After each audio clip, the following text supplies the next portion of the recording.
Hi, folks. David Stewart here. I thought it might be time for another writer's vlog. Today, I want to talk about what I've done over the last month in sort of republishing, rewriting, retitling, redoing my very first book that I wrote and putting out the first act on DBS Press, and talk about some of the benefits that I've gotten from my approach to serial publication with my website. Not necessarily like financial benefits, but just artistic benefits. Let's take a look at the manuscript. So here it is.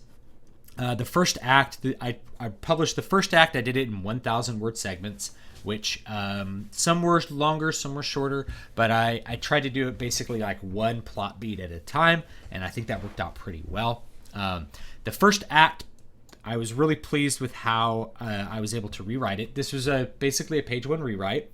I kept a lot of the plot intact, but I threw out most of the prose and most of the dialogue and ended up just rewriting things.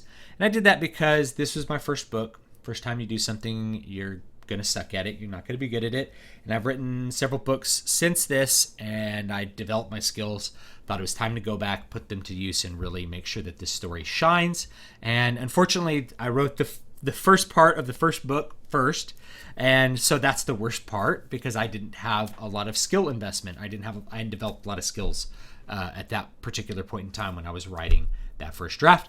Now I have the skills, but there's such a disparity between what I wrote and where I'm at. I really needed to rewrite it. A lot of the dialogue was very cringy. A lot of the prose was a little too fluffy. It just didn't really suit my actual style. So I went ahead and basically did a rewrite. I think the first act plays like a novella, which is what I wanted. The first act has its own revelations. It has its own plot arc. It has a really nice climax and really good revelations about characters. It introduces all of the primary characters that we're going to use in the entire work. The work is 4 acts for the first book, and then 3 books total, with each one having roughly the same number of acts. So you're looking at about 12 acts. Each act is about 25,000 to 30 to 40,000 words, depending on the act,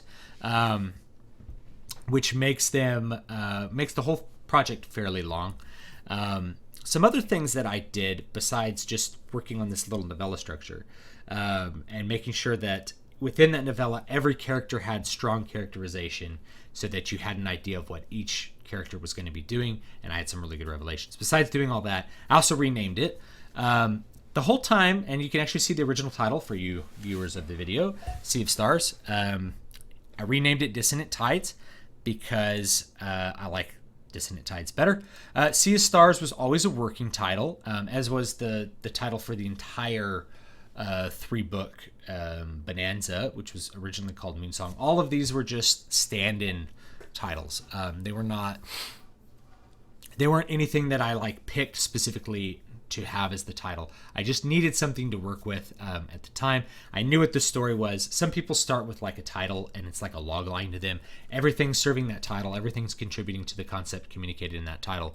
That was not this story. And moreover, I felt like a title should do work as a title. It should catch the ears, catch the eyes. Dissonant Tides, I feel like does that. I came up with this title with my brother-in-law Matt, so thank you to him, along with the title for the entire gigantic thing, which is called Promethean Dreams. Both of those I think are very interesting titles and communicate to a certain extent some of the things that are in the book. We have tides because we have boats. This is just some stand-in art that I liked because it had, I don't remember the artist right now off the top of my head. For some reason, even though I like him and I like this particular piece of art, I might link it in the comments below. But I like how dark it was, and I liked the surf and the fantastical view and the castles. So it's just some stand-in artwork till I do some work actually maybe designing a book cover. We'll see. We'll see as that goes along. There's a long process for that. But Dissonant Tides, it catches the ear. There is a lot of seafaring in this particular installment, and the word dissonant has musical connotations, and the entire series has a lot of musical influence in it.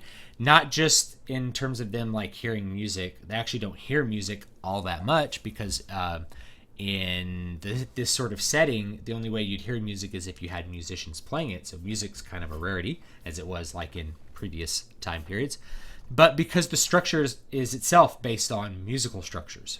And that's definitely the case in the second book when I get to that. That one is basically a fugue, and it's I really liked the way that the structure served the plot in my second book. And you guys will, years from now, you'll be able to see how that works. But for this one, I think Dissonant Tides does the work of a title. It does a good job.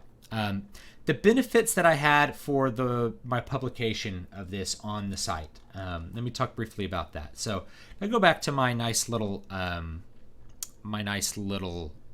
manuscript here. Obviously, I have chapters, but putting out an entire chapter that's 5,000 words, not only is that like a really long web page, it also just doesn't really generate traffic the way you want. And your whole idea is to have a lot of content on a website, not just like large pieces of a small number of large pieces. It looks a little better when you have a lot of content. But also, I really wanted to put something out every single day. So what I did is I had these 1,000-word chunks that I put out. Some less, some quite a bit more. The last update that I put out was 3,000 words because it was one long, super action-packed scene, and I felt like it wouldn't be fair to anyone reading it to just cut it up arbitrarily. So I dropped the whole 3,000 words. It's the climax and the conclusion of the act that sets the rest of the entire plot for everything else in motion. So for that one, it was long, but the others were mostly 1,000 words, sometimes more, quite a bit more, sometimes a little bit less. But it was every time I felt like there was a plot point, that's what I did. The benefits of putting it on the website, besides generating a little bit of reader interest, a little bit of traffic, and having more content on the site, which is always good, it also allowed me to focus in a much more detail-oriented way than what I normally would when writing prose and writing a narrative, in the way that I would focus on a screenplay, because screenplays, every single word is super, super important, so you have to really be super detail-oriented. And for this, I got to be really detail-oriented. I got to agonize sort of over every word and think about what everything meant, and think about the pacing, think about every word that's used, think about the way that I'm using even things like he said, the way that I'm using those, the color words on the page, all that sort of stuff I was able to really focus on. Also, so there's a big benefit. When you're looking at 1,000 words at a time, you're like proofing that 1,000 words before you put it out.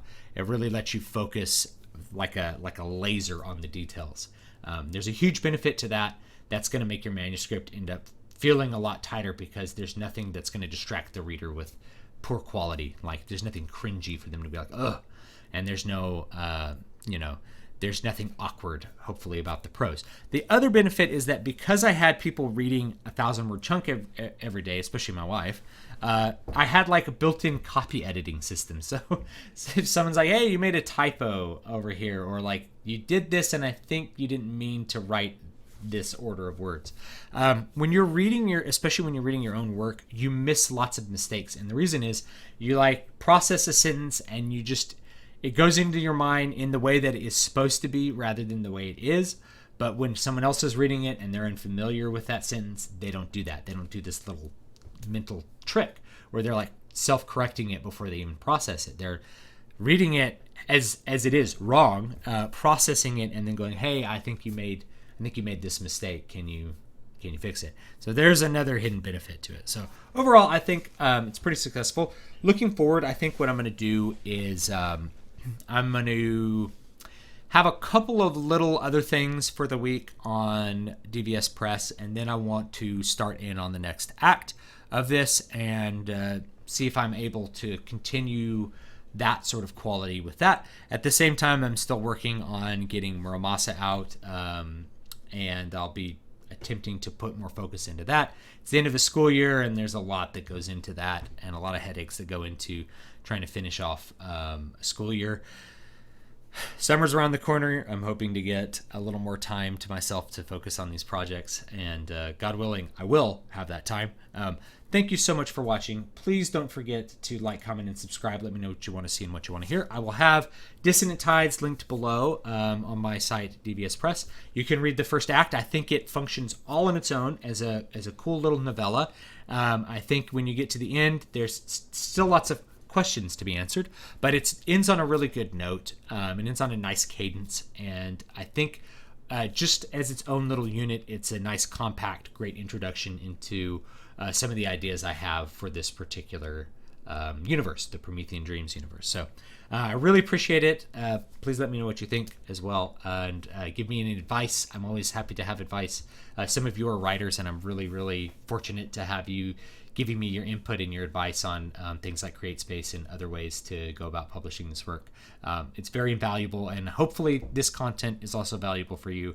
I really, really hope that you get some use out of what I'm doing here, and if not, well, at least then I got my thoughts out, and I appreciate you watching nonetheless. Have a great, great day.